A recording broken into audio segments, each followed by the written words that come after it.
Welcome back, 40k scientists, and welcome to today's episode. You are watching The Theory Hammer, where today we're going to be taking a more tactical look at the Custodes Codex.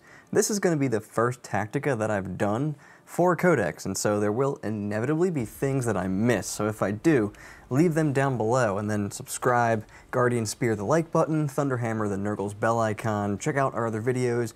Be sure to check out the description as well to see if you're the 500 subscriber giveaway winner. Now I have a ray of light to give you on the Custodes, a golden ray of light. And that ray of light is the Vitalii and the Shield Host detachment. So first things first, we're going to go over the army rule, which is the martial kata. So this did change a little bit with the Codex. It allows each unit to pick instead of your entire army. So you pick either lethal or sustained for each unit when it goes to activate when it fights.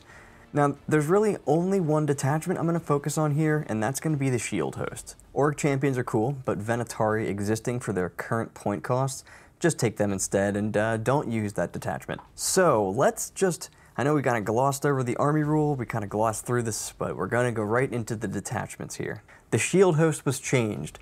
This gives criticals on 5-ups or +1 AP. Now this is a battle round thing that you have to pick, so keep that in mind for when it procs, but this just puts things absolutely over the edge because you can pick it every battle round now instead of once per battle. So things with this up are just so much over the top in terms of damage. So it's super strong on things like Vitalii, who have Lance, and it's also super strong on the Custodian Guards, who have rerolls. If you're attacking with Vitalii, with 15 attacks on 3 of them, you're going to get, if you do lethals on 5-ups, or crits on 5-ups, you can get 5 lethals right off the bat, plus the ones that you have to hit, which are +1 to wound. You're wounding on 4s against everything that's big and tough.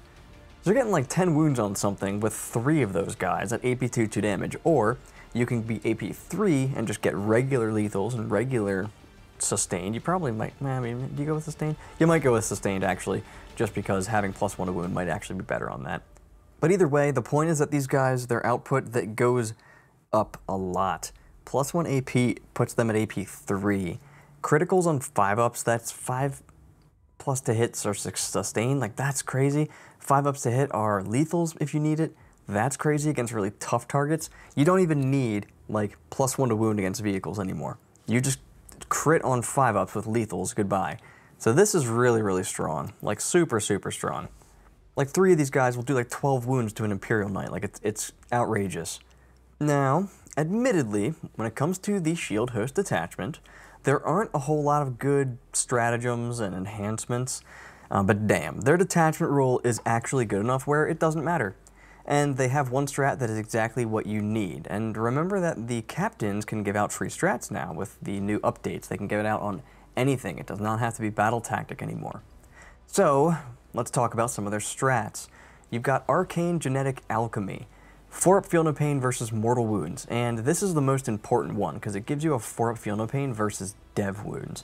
So we're back at it. At least one unit can have that 4-up Feel No Pain against those Dev Wounds that it needs. Then you have the Unwavering Sentinels. Honestly, not super great, you know, -1 to hit during the fight phase. It's not super duper good, but it's there. Multi-potentiality is not bad with fallback and shoot and charge. This is another thing, so your Vitalii have 2 different strats built in. They have multi-potentiality built in, and they also have a free rapid ingress built in. So they save you so much CP if you take them, but we'll get to them in a second here.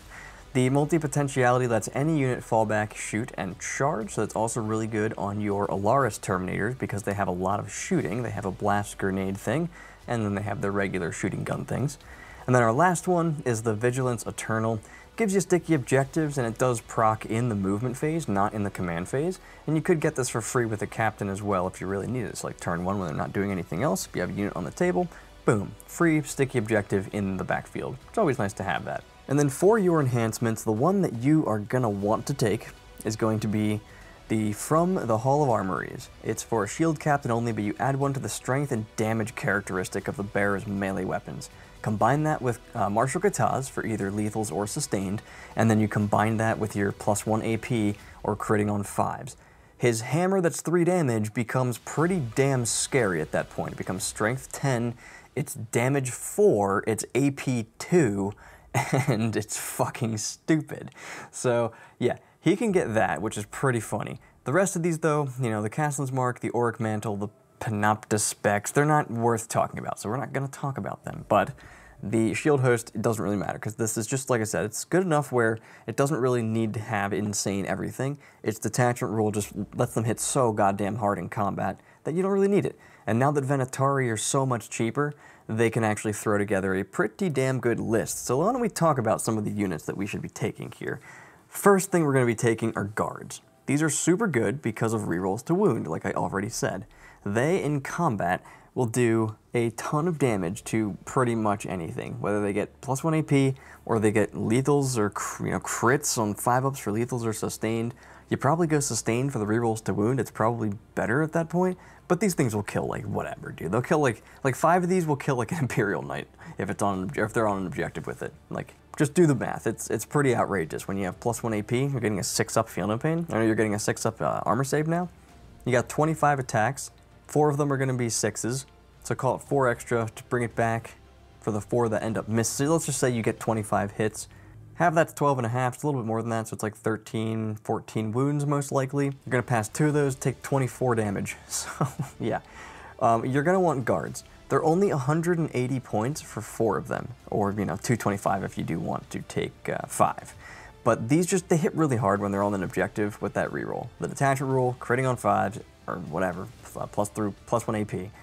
Sometimes this will actually do more damage to something than the Vitalii. So I love the guards, and they're especially good with Draxus attached because her shooting is just nuts, and she can shoot twice, and then she can get the rerolls to wound, then she's just completely obliterating things. Guards are great.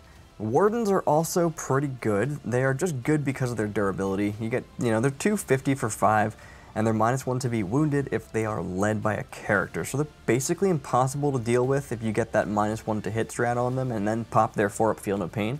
They're definitely not as good as Guard in this detachment though, just because you have access to 4-up Feel No Pain, kind of like where you need it.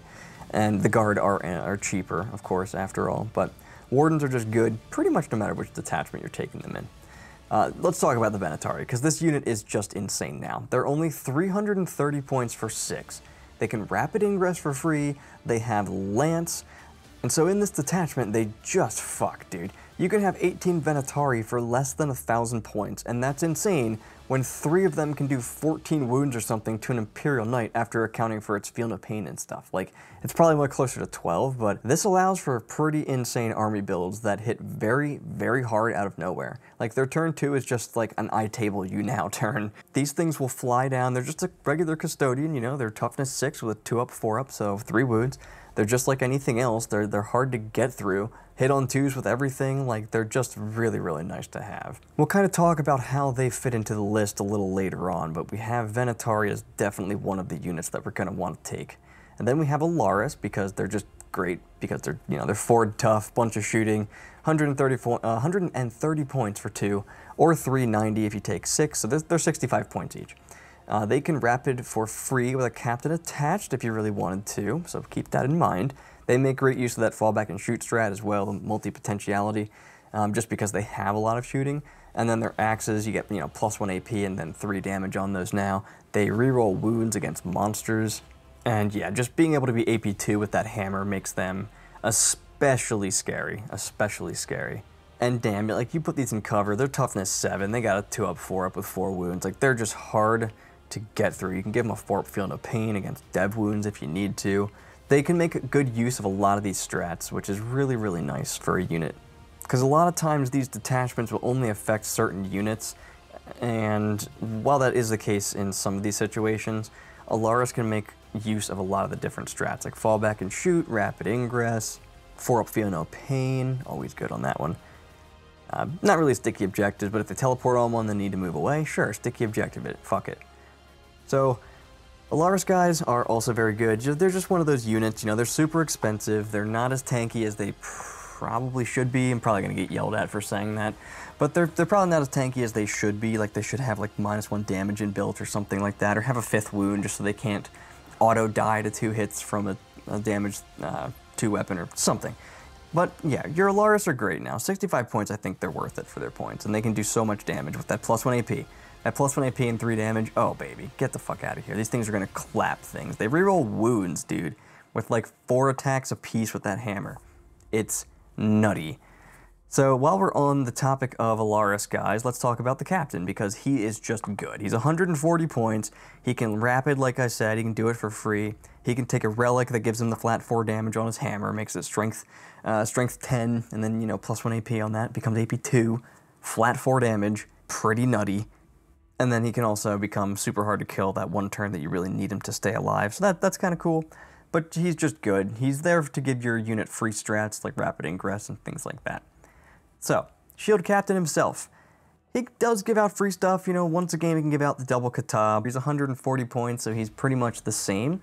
But the captains themselves are just good units. This isn't necessarily about just what's good in this detachment. It's about all of their good units, and they don't have that many of them, so he's included here because the Shield Captain is very good in other detachments and just in general.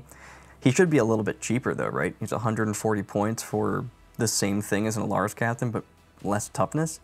Should probably be like 130 points or something, 150, 120, I don't know. So yeah, he's great. Obviously, anything that allows you to get free CP is great. And then he can give you that once per game double kata. So if you really need it, you can just punt something onto the moon. So that's pretty cool. We then also have the Blade Champion as one of our characters, and this guy did get changed, but he gives out reroll charges and advance and charge once a game for advance and charge, and he's only 110 points. So overall, he's just not bad. Like, he slaps hard, he has that extra AP for crits, and he can get crits on 5-up, so.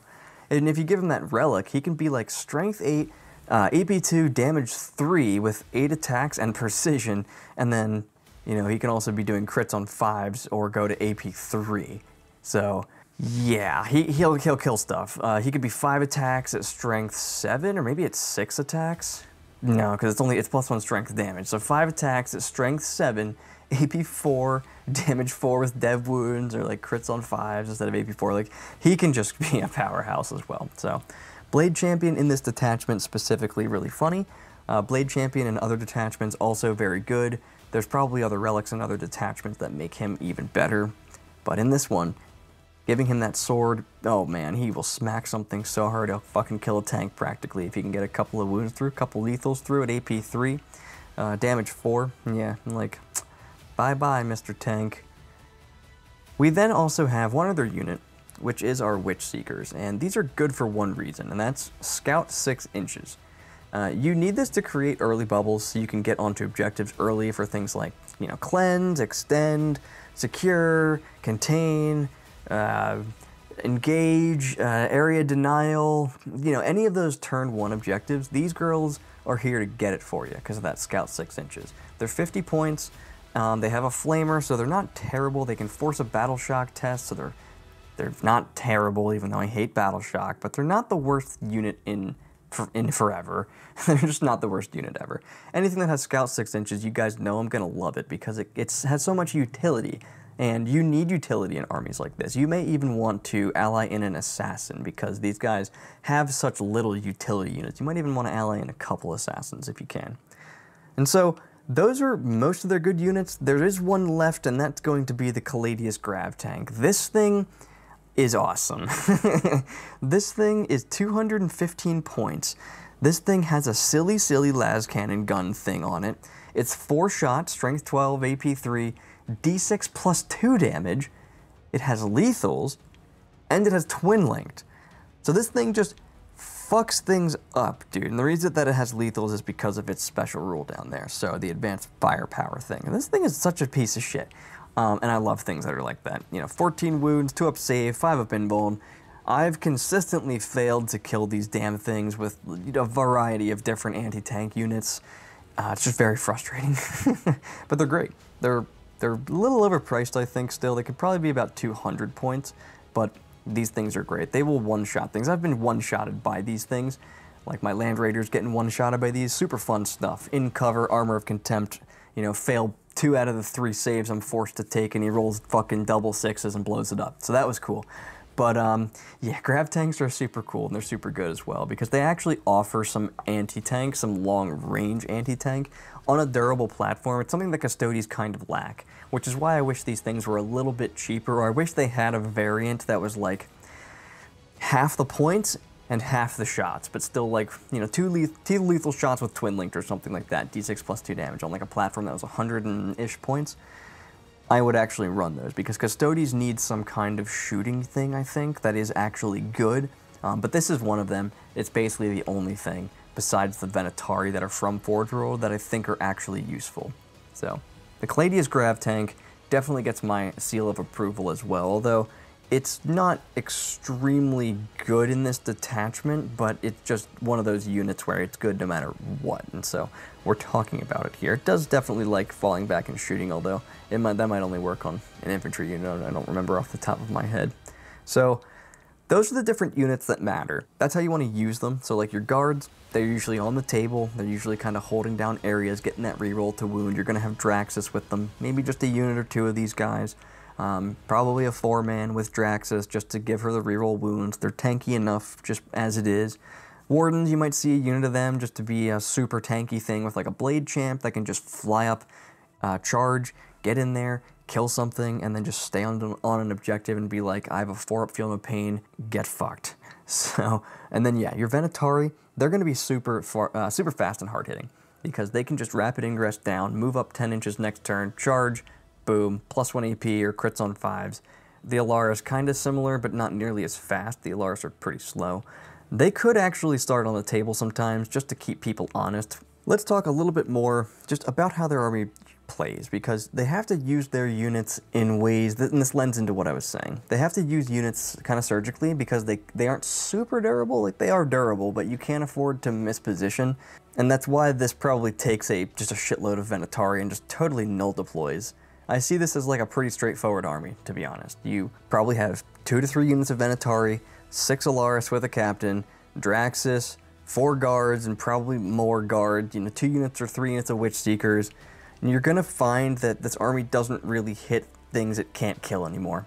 Maybe things that give out -1 damage will be a problem, but like the ability to get that extra AP or crits on 5s with your weapon profiles is just disgusting. I think you play KG for the first turn or two, and then, Rapid Ingress 2 units or so of Vitalii, maybe the Alaris 2, so that you can delete like 3 units on your turn 3. And that you can do even if you got bubbled out, because, that's one of the beauties of Rapid Ingress. It's hard to screen against it because they just get to move. And it's especially hard to do it against 4 units that can all do it for free. Like, it's just so good, dude. And I'm especially excited that they get to pick their rule every battle round now for this detachment. It makes even a couple of guys in combat like super effective. And effective against just about anything, because you can choose what you get, and you can really bring it home even with a few models now. Like 10 attacks with crits on 5-ups with lethals, that's automatically 3 wounds if you need it to be. And that's not accounting for, what the unit is, if it has lance, if it has rerolls to wound of some kind, like any of that stuff. So I see this detachment definitely doing particularly well because of its combo with Rapid Ingress. But like, if you want to play Custodes competitively right now, at the time of recording, then this is probably where you want to be. You want to stage on turn 1, you want to rapid on turn 2. Rapid Ingress with 1 unit can change the game. Rapid Ingress with 4 units is crazy. Your opponent's not going to be able to predict where you're going to land, so you can just take advantage of wherever they end up, and you can probably do other stuff to clear screens. Like, if you keep a couple of units on the table, especially Draxus, like, they'll definitely get through those screens. So, you go first, your opponent goes second, you hide, they hide, turn 2, you probably bring down, like, a unit or 2 to have more of a board presence, and this is where I guess you kind of have to be smart sometimes if, the chance presents itself. If you're going to do this and you want to be somewhere where turn 3 is impactful, make sure you're behind walls and such that you aren't shot at. And then I think you probably bring down the other 2 units with a Rapid Ingress in your opponent's turn in that case. So like, I'd probably run like 5 guard with Draxus, like 5 wardens with a Blade Champion with that extra wound thing. Maybe not. I don't know if I can actually fit it, but Vitalii, baby. Just 18 Vitalii. Alaris, probably, I'm not sure how many I could fit. We'll just say 6 Alaris now. The captain, of course, and he has to have the damage thing. He just does. And then, like, 3 units of 4 Witch Seekers. Like, that would be my whole army. And have, like, the guard on the table. and the Wardens on the table, the Venatari would be deep striking, the Alaris would be deep striking, and the Witch Seekers would be on the table. And I would just kind of play keep away with the two sides of the table with these stupid Custodes units that people don't want to really get near, and then I just rapid ingress. You might keep something on the table though, some other stuff on the table. I don't know. What do you guys think of that list? Is that a bad list? So overall, like Custodes, right? They are one of those factions, not even talking this detachment. They're just one of those factions that really, they're hard to play with, because if you lose units too soon, and this is especially true with Custodes, if you lose things too quickly, you're just going to lose the game. Your models are far too expensive for you to be failing saves too often. You really have to make sure that you're positioning correctly, and you've got to like really practice with them, because armies like this are not forgiving, and they are frustrating to play with, because when you feel like you don't know how to win with an army like this the first few times you play it, because your stuff, while capable of doing a whole lot, it only does it in one phase of the game, which is the combat phase. So you have to make sure that you know what you're doing and how to get your stuff in there the right way. You can't just run out there and try to like charge out in the open and stuff. You've got to be a lot more intelligent with how you're moving things. And whether or not you're playing this detachment, you really do need to make use of rapid ingress with at least one unit, because keeping that many points off the table and then being able to set it up anywhere that you want is super good. I do it every single fucking game when I'm playing Votann. When that Terminator squad comes down right where I want it to at the end of my opponent's second turn, I'm just like, this game feels a lot easier now. And so Custodes are just one of those armies that you just have to play with over and over and over until you can kind of just have to be good at the game to play Custodes, frankly. You don't have room to make mistakes, and that's just the bottom line. When you charge their bait unit and they put you in a position where they're just going to annihilate you next turn, you can't be doing that. You've got to like be a tricksy kind of player in order to be good with Custodes, at least now. There are some things that they have that are tricky, and especially in the beginning of the edition, like they didn't really require that much skill to play, because you couldn't charge them because they had fights first twice because it was a battle tactic thing or whatever. That was before battle tactics was a thing. So they could do that because they could do it and then do it for free, and then you just couldn't charge their army. They had, Feeling Pain versus Dev Wounds, which were going around a lot of different places, and those types of armies that could really spam Dev Wounds were tending to win events. So the Custodes were a direct counter to that. They're also just very good because they would hit really hard. You just couldn't really do anything against it, unless it was like a direct like Eldar versus Custodes, then the Eldar still win. But yeah, a lot of other factions can't really deal with them, or they couldn't really deal with them until they kind of got nerfed. But now I think this detachment really puts them apart, because it sets it so that even when you only have a couple of guys left in a unit and then you go to charge that target that you need to get rid of, before it was kind of like, I can get like most of the way through it, but I can't get all the way through it. Now you can get all the way through it. That's going to take you so much farther. That +1 AP or that crit on 5s, it's going to take you so much further. And now that your Venatari are actually like the right points cost, I'm really excited to see them, because they look really cool as well. But you're going to see Venatari all over the place now. They're so good. They're going to be coming down, they're going to hide, they're going to move up next turn, and they're just going to kill 3 different units. And there's nothing you can do about it. So the hardest part of the game is going to be the first few turns. If you're up against somebody with a lot of pressure, something like World Eaters or something like along those lines, you're going to feel the pain, and you might actually, in that case, might not want to be deep striking as much stuff. You're going to want to keep more stuff on the table in that case. So Custodes just take a lot of practice to play, because their units can do a lot of different things, but they can't necessarily take a lot of punishment. So you've got to use them in a way where you know that they're going to trade well, if at all. Like you don't necessarily have to trade with Custodes. You can just kill stuff if you need to. And then be durable enough where you're not going to get shot back, especially if you can multi-charge. And if you're fast, like with the Venatari are, you really have the option to do that. Now, they're so much fun. It's so satisfying to be able to play an army like Custodes well. Like, it's just so satisfying to be able to put your units in the right spots, really take out the things that matter, and kind of just be like, oh wow, like it's really just kind of over for them. Like, they've got these units left, but they can't really deal with what I've got at this point, and I will get through them after, the next few turns. And when you're doing that with only a couple of really elite units, because you played with them right, you charged and piled in right, and you kind of like played the game in a way where it was good, Those are the most satisfying games, and things like Custodes are some of the most satisfying armies to play and win with because of that. They really like show you where the skill is, I think. Most armies that have a few amount of models generally take a little bit more skill to play, I think, because overcosted models are harder to use because they're not normally very durable. So when you're talking Eldar, Sisters, I guess in this case Custodes, you could even put World Eaters in there. There's a couple different factions that play like more elite style armies, but are more glass cannon-y. And while Custodes aren't really a glass cannon, they aren't super duper durable for what you're getting. A Custodes army can't just sit out in the open and just take shooting. It just can't do that. So you've got to be using things like rapid ingress. You really got to be taking advantage of your deployment shenanigans, basically, and being able to put your units in position. You got to take advantage of that, the fact they have deep strike. Put those units in the positions that they need to be in after the game is already in motion, because you have a better idea of how the game's playing out at that point, where your opponent ends up committing things, and that's when you can make the decision where you want to commit your stuff instead of doing it when you deploy, because then they're out of position potentially and a whole bunch of other stuff. So I'm going to stop rambling about all of that. I hope you guys got something out of this video. If you did, thunderhammer the like button, I guess Guardian Spirit. Subscribe to the channel, leave us a comment down below, tell us how you guys have been doing with Custodes since their codex dropped. Smash Nurgle's bell icon, check out our other videos as well. I think I said all the things. May the Emperor protect, and until next time,